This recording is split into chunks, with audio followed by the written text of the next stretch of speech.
To support this podcast, go to positivesarcasm.com/donate. Any amount is appreciated. Once again, positivesarcasm.com/donate. Thank you and enjoy the program.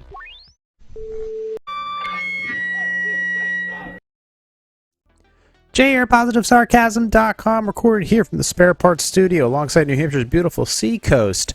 Snow is melting for entertainment purposes only. Like, subscribe, share, donate, positivesarcasm.com/donate. Any amounts appreciated. You can find me on Instagram at positive_sarcasm. You can hit me up through my website, positivesarcasm.com, if you want to contact me there. You can email me directly, positivesarcasm@outlook.com. If you want to subscribe to this channel, go ahead to YouTube, Positive Sarcasm Podcast, or Rumble, Positive Sarcasm Podcast. And if you just want to listen to the audio version of it, anywhere where podcasts are downloadable, Spotify, iHeartRadio, TuneIn, Podcast Addict, Substack, and of course downloadable and streamable directly from my website, positivesarcasm.com. Simple as that. Woke up the other day. Yeah, apparently I woke up the other day. I had to wake up the other day in order to wake up today. And it was just, morning coffee, chilled Saturday before I went to the gym to do stair climber. And I live in a really wildlife friendly area. It's beautiful, to be honest with you. It's nice to see the coexistence of so many animals. Like we had some really cool raccoons just sort of hanging out in the front yard, climbing some trees, things like that. Not that they're adorable. Chicks are into that stuff. Oh my god, raccoon, that's so cute. And then this morning's walk, seals are just sitting on the rocks, just hanging out, jumping around, scaring the birds. It's awesome. Deer are crazy over here. They're so much fun to see. They were just during the blizzard. I was just cruising along in the blizzard, heading out for the morning, and they're just trotting along because they're like, we don't want to go in the snow. I know we can, but we really don't want to. So they're just plopping along on the roadway, and I'm like, okay, all right, cool. I get it. I don't want to be in the snow either. But yesterday morning was the first time I saw something around here with actual teeth. And I actually got it on video. I asked, hey, grab your camera. So we were just chilling out, and right outside our bedroom window was, well, first off, I'll start with Black Story. So Black Story. I'll start with a Black Story. I was sitting there drinking tea. Right now, I'm still on tea kick, and I looked off into the distance. There's one house that's directly in front of us, and there's another one farther down. And I was looking off into the woods, and all of a sudden something caught my eye really quick, and it was, a couple thousand feet away, and I go, that's not a deer. I'm like, that's not a deer. I'm like, that's shorter, and that's not a dog. It's not a dog, it's not a deer. What the hell is it? So I see it, and I'm like, okay, and I'm pointing at it, and I'm like, it's right there, it's behind that tree. And it's going to be going around the back. It's probably going to go around the back of the house and disappear. Well, it kind of did for a minute. But not this one. This one was walking right along the roadway. This is wildcats. So bobcats and lynx are very well known in New Hampshire. There's about approximately 1,200 bobcats in the state of New Hampshire, spotted everywhere from up north to down here by the seacoast. And then there is the lynx, which is coming down from Canada, which has been started to spot a little bit more. The lynx is supposedly a little bit bigger. I don't believe this is a lynx, but I'm not going to argue with either way. Like I said, I know animals, but I can't identify it. Either way, that is part of the lynx family. It's like the lynx rufus or something like that is what its scientific name is. But at the end of the day, that's a wild cat. That's a wild cat. That thing's about between 25 and 35 pounds. It gives no fucks as it's walking down the middle of the road. And its partner is actually, which is out of frame, is hanging out on the top stoop of other person's house that's currently unoccupied. So this thing was just walking along, doing its thing.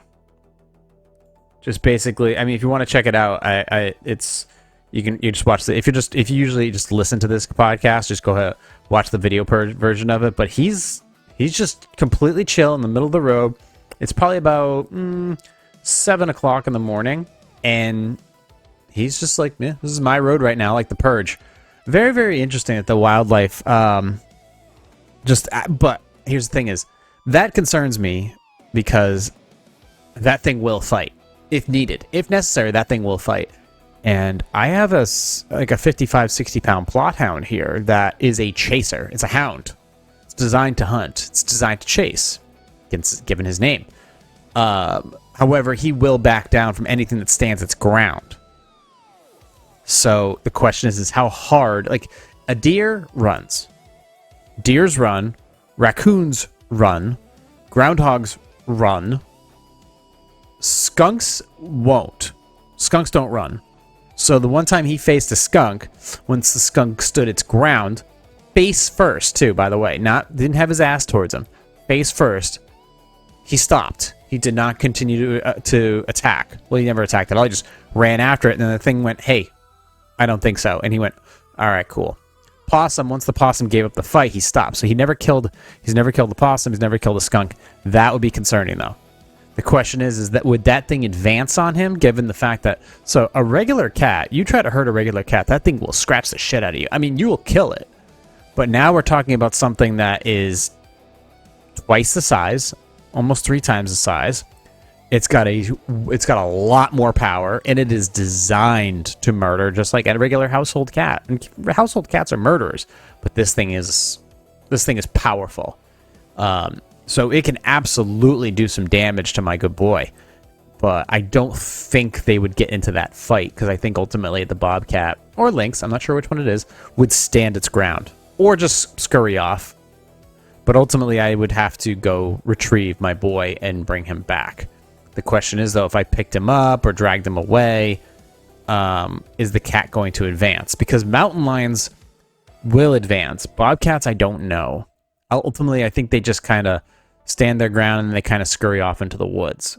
But they're going to put off a smell. They're going to put off a scent. And the dog's going to hear it. The dog's going to smell it. And he's going to pursue that stink. Because that's what he does. But besides that, it was kind of cool to see that. And I'm not worried about that Bobcat ultimately doing anything, fatal to Chase. 2 of them would be a problem, but he can fight. He's lean, he's fast, he's got a strong jawline, but and he's very quick. Very, very quick. So if he has to retreat or sprint or do whatever, he can put up a fight. But his thing is, it's just not. But this is like, I gotta keep an eye on. This is now my mental frame. Like, I gotta think about this now. So, however, my dog's gonna be fine. I don't know what size your dog is. If you have a much smaller dog that's around like 30 pounds or so, I don't know how fortunate you're going to be. Because, like, for example, if it's something for them that obviously they're looking for prey, they're looking for food, they're coming out, they're hunting, they're hungry. So the question is what are they up to? How long are they going to be around? Are we going to see them when it's warmer out? That's the concern of mine, is are we going to see them when they're warmer out? Like, am I going to be hanging out at night and all of a sudden I'm going to be, in front of the fire pit and see a set of eyes and it's be like, okay, all right, you want a 357 between the eyes? Well, it's fine. I'll happily do it. I have no problem with, blowing you up. Obviously, if he's just kind of walking along the road, I'm not going to do anything. But if he's sitting in my yard getting ready to, get a chunk of my foot, he's going to get a chunk of my barrel. But anyways, enough shit talking. It's a cool looking animal. He was just hanging out. I'm sure other people saw him. And he had a friend along with him. So there was that. I got a couple other things on the docket here that I wanted to share with you folks. What the hell? My God, I need a producer. Nah, I don't need a producer. Can't afford one. So I was working on my server the other day. I was rearranging a few things, and accidentally, it had this terrible multi-port wall thing, and I never liked it. It always gave me this. It always gave it was just kind of wonky in its way. It was not a surge protector by any means, but apparently I unplugged it wrong. And it just sent a surge of power through my server, and my server did not wake up. Well, it woke up, kind of. Like, the power goes, but I think I fried something in the motherboard. So, just a lesson to y'all. Put a surge protector on all your computers. It's just a smart thing to do. So, got a surge protector. All I did was rip out the hard drives because I have a secondary 440 desktop server, and I just swapped over all the hard drives and didn't even have to reinstall Windows or anything because it just swapped right over, started right up, and had no problems, which is awesome. A lot of times when you have similar computers, you can literally just take the hard drive, plop it in the new one without doing any configurations. And I mean, I obviously changed on a computer like that. It has RAID configurations, which you can Google all that about. But you have to disable that stuff, and then once you do that, the computer popped right up, and it was just like business as usual. Took all the necessary components that I wanted out of the old machine, and then I'm just going to discard of it. So easy peasy. And like I said, remember about the stuff costing no money? This cost me nothing to do. Didn't cost me any money to purchase the initial servers, and didn't cost me any money for the parts that I swapped over. So pretty awesome that I did that, but it wasn't necessary considering the fact that I fried it. I fried a perfectly good computer. So that's on me. No worries there. So we talked about the wildlife. This place is like a wildlife refuge, it feels like sometimes. What else? Oh, yeah, so I was going to talk about supplements. I'm just, because obviously we were talking about health as of recently, my health especially. And I've added on like a bunch of other supplements. I added B1, beetroot, and what else did I add? Well, let me go into those and give you a better idea of what they do so you get understanding what I'm up to. Beetroot, but you can buy beetroot as a supplement. And then I'll give you an idea of what it's about. So, it's known as beta vulgaris subs something. Key health benefits. So it's a root vegetable valued for its deep red or golden color, earthy flavor, and high nutritional context. I'm getting it in pill form. It's actually like purple. It's like a purple pill. I take 2 in the morning, 2 at night. It is rich in inorganic nitrates, beta-kinins, a type of antioxidant pigment, folate. Folate is actually really important. Manganese, potassium, and vitamin C, contributing to its reputation as a functional food with numerous health benefits. So, blood pressure reduction. The high nitrate content in beetroot is converted into nitric oxide in the body. I've been screaming about nitric oxide lately. I take it twice a day. I just took some a few minutes ago for vasodilation. Helps relax the blood cells and improve circulation, potentially lowering blood pressure. There you go. Improved exercise performance. The study suggests beetroot juice can enhance endurance and oxygen efficiency during aerobic exercise, particularly in moderate intensity activities. Antioxidant and anti-inflammatory effects. Compounds like beta-alanines, and polyphenols help combat oxidative stress and inflammation, supporting heart health and possibly reducing cancer risk. Hey, okay. And then digestive and liver health. Beetroot supports liver detoxification pathways and may aid in digestion due to its fiber content. Now, I'm taking it in supplement form, so obviously there's going to be a difference there. The reason I'm not eating beetroot is, well, it wasn't available at the grocery store, so I'm still into the red Swiss chard, cooking that or eating it raw. But beetroot, I found that as a supplement, so I'm taking it. It can be consumed in various forms: fresh, eaten raw in salads, cooked, boiled, steamed, roasted, pickled. Juice, popular for its concentrated health benefits, often consumed for athletic performance. Powder and supplements: beetroot powder and capsules. Are marketed for circulation, vitality, and antioxidant support. Potential side effects. We should always talk about potential trade-offs. Beeturia. Temporary reddish or pinkish discoloration of urine or stool due to excretion of betalines. Harmless but can be alarming. Okay, well, thank you for telling me that. Nitrates. High levels in some beets may pose risks for infants. I act like a toddler sometimes. Methaglobulinemia. For those in certain kidney or liver conditions, cooking or processing may reduce the nitrate levels. Digestive discomfort. Excessive intake may cause bloating or diarrhea in sensitive individuals. I've had no problems with that so far. Cultural culinary uses. Eastern Europe, central for soups like borscht in Middle East and India, used in spiced side dishes and pickles. Scandinavia, featured in dishes like pitta panna and biff a la Lindstrom. Industrial use, beetroot juice is used as a natural food colorant, E162 in jams, cereals, and beverages. For best results, consume beetroot in moderation as part of a balanced diet. Always consult your health candidate, blah, blah, blah, blah, blah. So that is one of the ones that I just recently added to my health regimen. And then there's vitamin B1, which I also just added.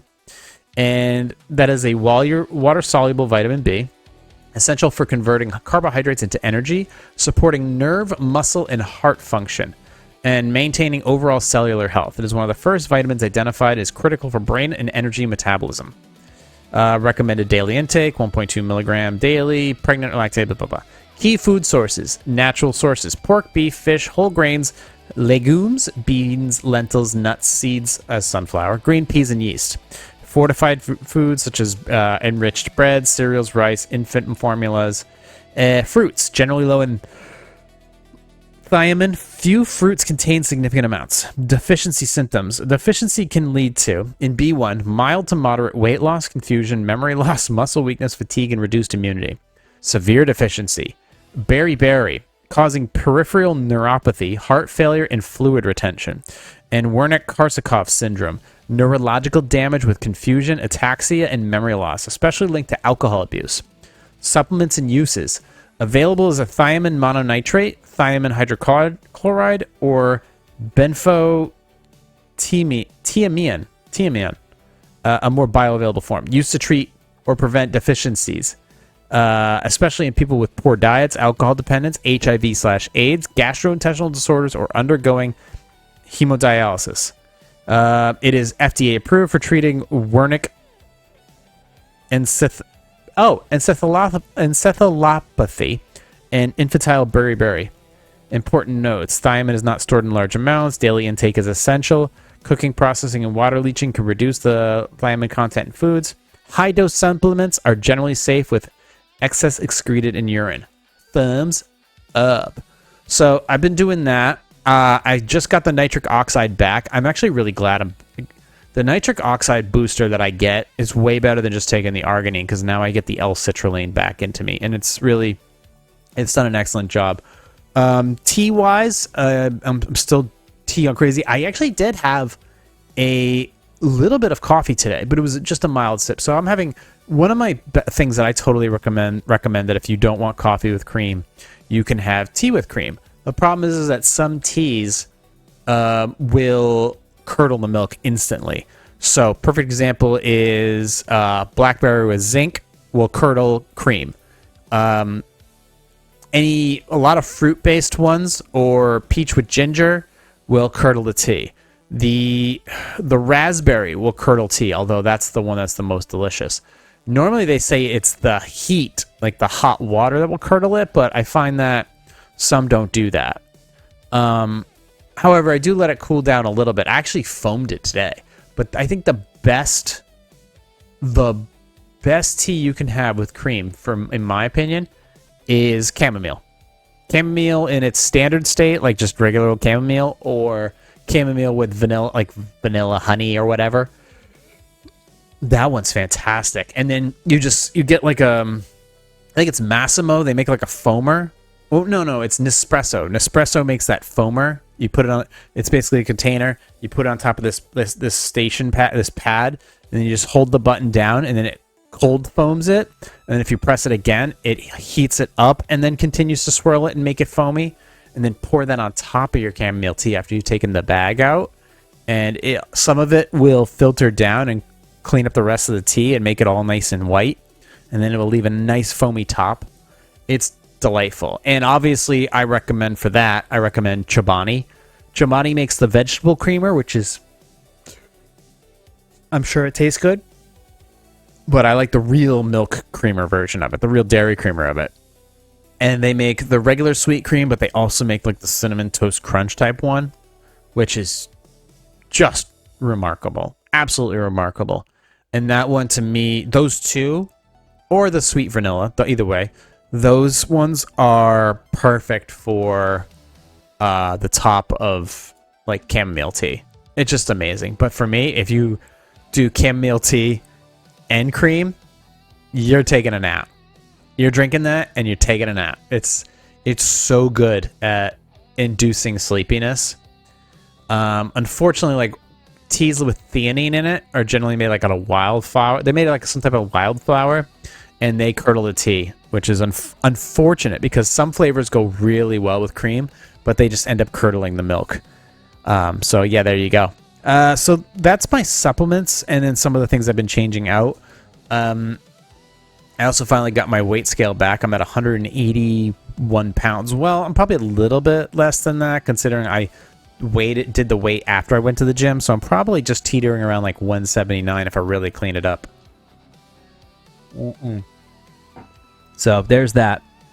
So, roasted my server, saw some wildlife, and talked about some supplements. Did I get any other supplements that I'm thinking of? No, I don't think so.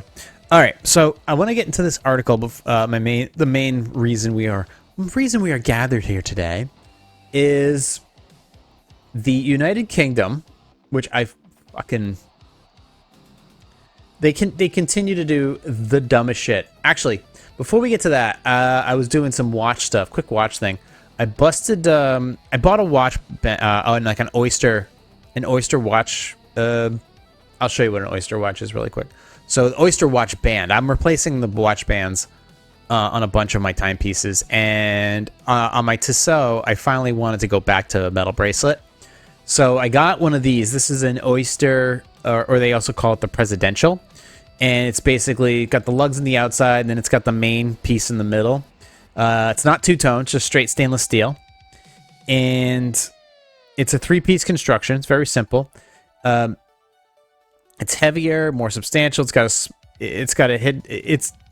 nice class, but unfortunately, at the end of the watch, there's an end cap that's curved, and it's supposed to basically hide the pins on each side and hug itself directly to the actual watch itself, the actual timepiece. But I screwed up. I didn't realize it when I bought this band that it didn't have it on that. First world problems. So I'm like, shit. So I went and I'm like, all right, well, maybe I can go online and find one, but I couldn't find one that would fit the end piece that would fit a 19 millimeter by 10 millimeter watch band. And I was like, screw it. So I went to Jared. He went to Jared and asked them, is there anything that they can do? Can they order this stuff? And they're just like, no, we can't. We'd have to send it out, and there's no guarantees. And it's like, well, come on, guys. You guys are the Galleria of jewelry and watches jewelries, and you sell Tissot. Come on, hook a brother up. They couldn't do anything, so I'm not gonna shit on them. They repaired my fiance's accent ring for no money because, well, they broke it, so twice. But they repaired it at no charge, so bless them. I guess it's not their thing, so whatever. But I went online, and unfortunately, these presidential bracelets, the ones you get aftermarket that are not from Tissot, they're all made in China. And I know a lot of watch parts come from China. I know the game is weird and borderline corrupt. But I was like, maybe I should get a Jubilee bracelet.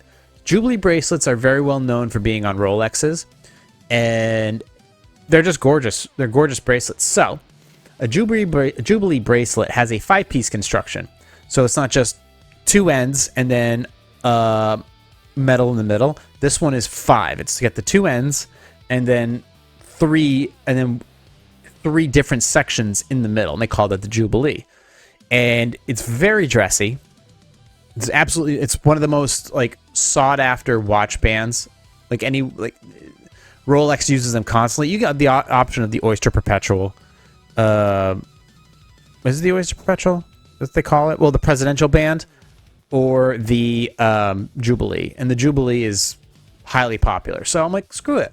Let me try a Jubilee. And it came with those two caps, and it said it was 19 millimeters. So I'm hoping that it's going to match on my watch perfectly. It's stainless steel with proper brushed metal where it's supposed to be. You have to be careful with watches because if you make any changes, there's a difference between brushed metal and polished metal. Polished stainless steel obviously has a shinier side to it, and then brushed metal has a really harsh kind of, it's less susceptible to scratches. Looks better on scratches. Like the watch I have on now is all polished stainless steel. So I got the Milanese bracelet for it, and it's very slimming. It fits under the cuff quite nicely on a 30. This is like a 39 millimeter Edux label bear. So I just threw that in there. But look, if you're gonna start like a watch collection, you know, get like a few watches here and there, you know, it really depends on your price range. If you just want something that looks kind of nice and you just want to throw it on whenever you go somewhere, you can go with a Timex Marlin or a Seiko Presage or a Seiko 5 and put on a nice band. It's totally okay. Hell, even Casio makes some nice looking watches like the Edifice and things like that. If you are looking to go up and scale a little bit, I mean, like I said, Tissot makes some really affordable stuff. Edox used to make some really affordable stuff. Frederic Constant used to be affordable in some way, shape, or forms. But once you get into mechanical, all bets are off. Once you get into mechanical watches, you're going to be... Actually, you can go with the Tissot PRX. Tissot PRX is gorgeous. I'll show you that really quick before I talk about my final subject. Let me go look up Tissot, and I'm just going to look up the PRX. This thing is amazing looking. And there's the Powermatic 80 Automatic. You can get these for as cheap as $200 or as expensive as like $2,000. But for the standard Tissot PRX, there's a beautiful one here. This bad boy right there. Boom, that one. It's just a all-in-one watch. It just absolutely looks fantastic. I especially like that light blue. That I think it's called like a Tiffany dial. It just looks amazing. I love the setup of that. I don't think that's gonna make my final 12. I got 4 watch slots to go, and I kind of think that I know what I'm gonna put in there. There is one that I have my doubts on, and maybe that the PRX could take its place, but it's just it's just a really, really, really cool looking watch. It's really popular. I'm sure it sits well on the wrists. They make a smaller version at 36 millimeter that chicks might like, or dudes with no wrists at all. But I just wanted to share that with you. So I want to get to this article, and then we'll skedaddle for the day. So the UK, especially in the last 15 years, has been really good at being terrible. And they just do the dumbest shit. So recently they banned the XL Bully breed. The XL Bully breed, just a big ass bulldog. And to the point where they make them like wear... They were like paying people to put them down. I mean, just disgusting stuff by the UK government, because obviously they fucking know they're clearly, they know all. So they do that. People have to wear and anybody who owns an existing XL Bully breed, if they take them out in public, they have to wear mesh masks when they're in public. But apparently, the UK government is experiencing an extreme case of retardation. According to the standard, and this has actually been talked about widely, that there's about 67 breeds that are currently pretty popular in Great Britain that could be banned. And there's some nuance to what that actually means, but I will read the article so you know exactly what it's on about. And obviously, whenever the government does something as drastic as this, it is always it always has fuck ups. And quite frankly, the UK their government is one giant fucking fuck up. So 67 dog breeds. Who came up with this list, by the way? Could potentially be banned in Britain under new parliamentary animal welfare guidelines, including the late Queen's beloved corgis. A new assessment tool launched by the All-Party Parliamentary Group for Animal Welfare, APGA, outlines a 10-point checklist of what describes as extreme animal characteristics that may compromise a dog's health and well-being.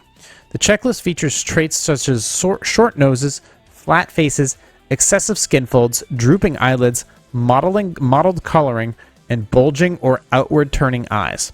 According to the group, these features are linked to medical problems that can cause dogs chronic pain and discomfort, as well as breathing difficulties.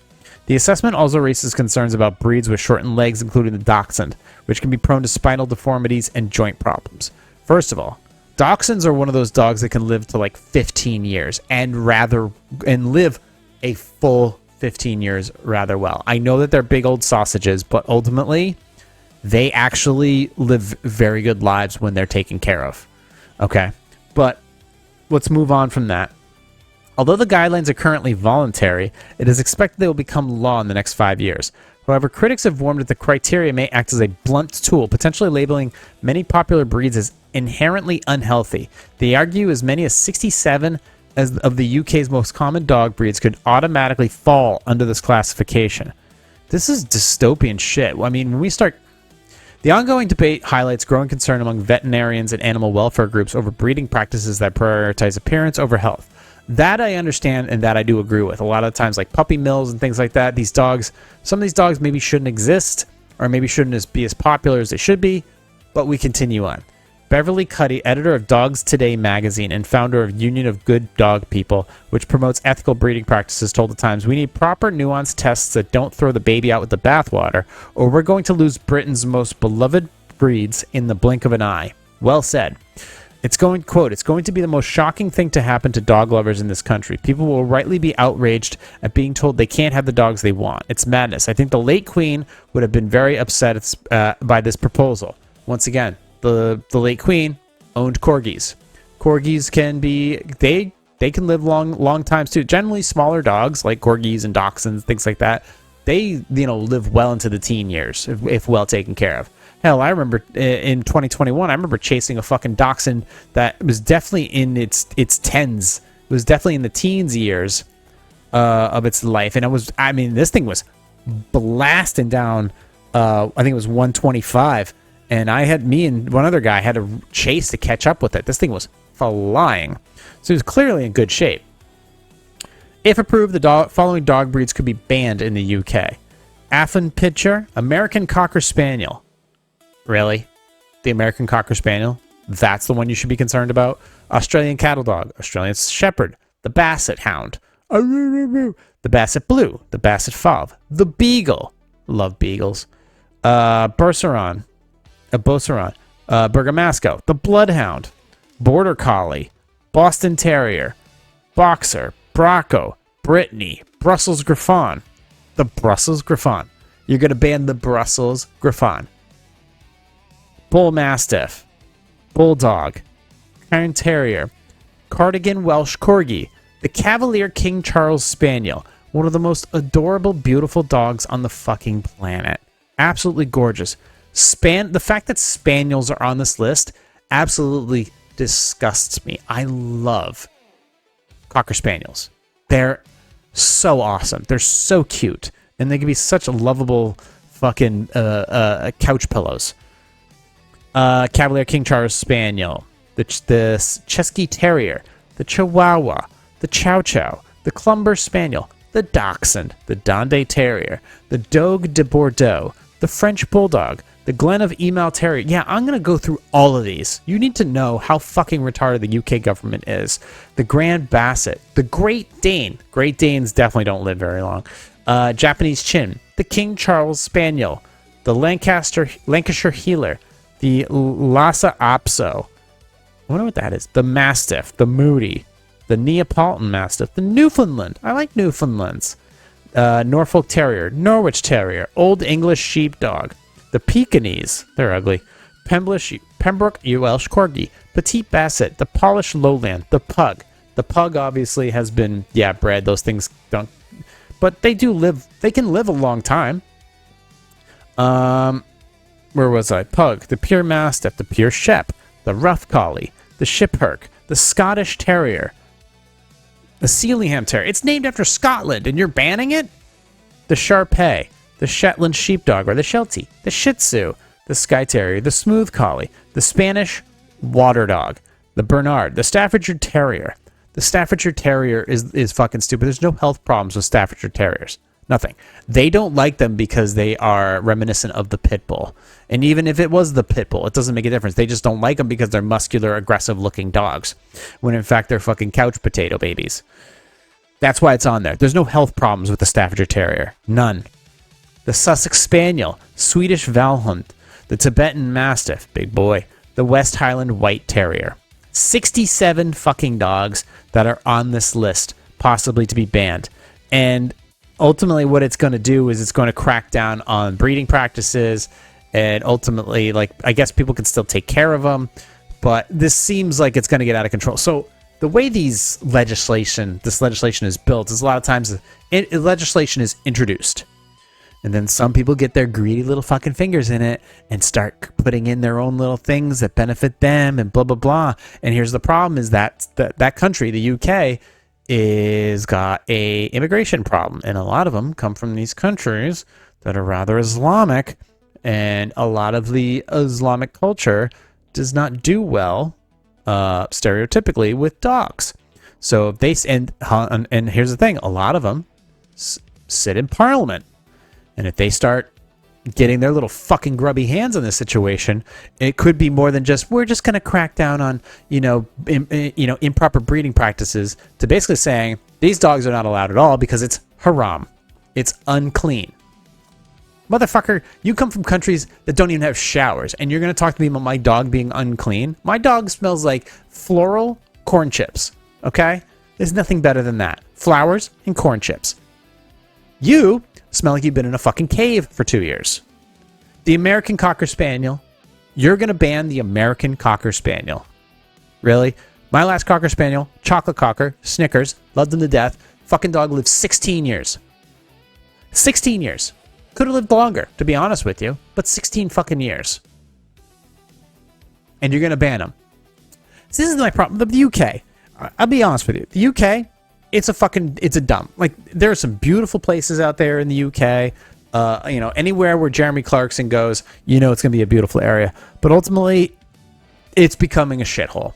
And London is a third world fucking country. I mean, you can't wear a nice watch in fucking London without that thing getting jacked. Knife crimes everywhere. They don't allow guns. And basically thought crime, that's basically the next thing to happen. You can't voice your opinions on the problem because they'll basically think that you're in offense, which is actually, you can say things and get arrested for them. You can say them online. You can say them in person. You can protest with the British flag and you'll get arrested for causing an offense, creating an uncomfortable situation. This is what they do now. They even have... what do you call it? Sharia police in certain areas of Britain now that are just walking around on horseback and the cops can't do anything about it. Your country fucking sucks. It is. You're losing your loss of constitutional rights. Your fact that you don't have a Second Amendment, so you have no way of defending those rights. They have a massive surveillance system that's coming from Great Britain. The lockdowns over there were outrageous while government officials were partying it up. And like I said, their immigration problem is through the fucking roof, and they're not doing anything about it. They're actually encouraging it. The mayor of London is garbage. The prime minister of London, of Great Britain, is fucking garbage. They just had a scandal where one of the royal family members was just connected to Jeffrey Epstein in a very bad way, to the point where he got arrested and he was banned from the royal family. Yeah, doing some things, and there's some really interesting pictures of him when it comes to being tied to Jeffrey Epstein. So, and the fact that they tax the shit out of their people, and the things that the loops and the things that they're doing to the British farmer, as far as like taxation and restrictions on how they can plant and all this other stupid garbage. There's just an absolute country that is essentially falling apart. It's falling apart. It needs some type of revolution ultimately to put Parliament in its place, because Parliament is, the people over there in Parliament are weak. They're weak.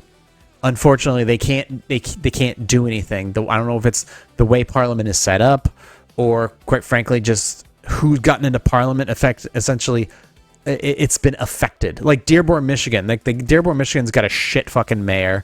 It's a shit town. And it's been infected by outer influences. There needs to be some roots in England that need to the British people need to stand up and be like, honestly, this legislation like this, like banning all these animals, it makes no fucking sense. If you want to ban, because like something like this is going to get out of hand. I understand that banning puppy mills. Yes, that is a good idea. Proper practices for breeding animals. Absolutely, I agree. But the way that the British government is set up right now, this is 100% going to go astray. Animals are going to be banned or worse. Because like I said, what they did with the XL bullies is they paid people to have their dogs put down. Because maybe they didn't have another way of taking care of them. Then they tax the shit out of them. They can't take their dogs out in public. And it's just, at the end of the day, the animal suffers unnecessarily. I understand that some of these dogs maybe don't have the best lives or in some way, shape, or form, but you know what? They do live pretty good lives, and some of them that maybe you don't have the best situation going for them, they still can be taken care of for the rest of their natural lives. But you're banning Cocker Spaniels and Staffordshire Terriers, two of the healthiest dogs I've ever met in my entire existence on this fucking planet, and you're gonna ban them? The Border Collie, the Boston Terrier. This is a shit list. This is just throwing shit. What do we want to ban today? The Chihuahua? Chihuahuas live like 100,000 years. They live longer than most people, and you're gonna ban them? This is like I said, the fucking country has gone to hell. I mean, our country is slowly following in their footsteps in some way, shape, or form, but Britain is in my opinion, probably lost. It is going to be the first Western nation to probably fail. I don't think it'll be Sweden. I think Sweden's trying to fix itself. Germany, I think, is starting to fix itself. Poland fixed itself real quick. France needs to fix itself fast because they're going to fall apart. Jesus Christ. Cheeseburger in France goes up 10 cents and they're fucking throwing baguettes out the windows and rioting. But they're good at storming the Bastille over there in France. So God bless them for that. But Britain, I think, is going to be the first Western nation to truly fall to its own stupidity. And, well, it's not stupidity. It's downright corruption. It is. It's corrupt at this point. If you can't recognize your own stupidity, your brain has been corrupted by the fact that you're completely retarded. And, so Australian cattle dog, say goodbye. The Chow Chow, say goodbye. The beautiful Dachshund, say bye-bye. The Beagle, no more Beagles in Britain. No more Britain Beagles. Britain Beagles be gone. The Brussels Griffon, which is basically about this big, and I'm exaggerating. It's actually smaller than that. The Brussels Griffon, you're going to ban that. And you're going to ban the Corgi. The Corgis, they're the cutest little things in the world. Their little shaky butts and their little tiny tails. They're quite a lot of fun. Those are fun dogs.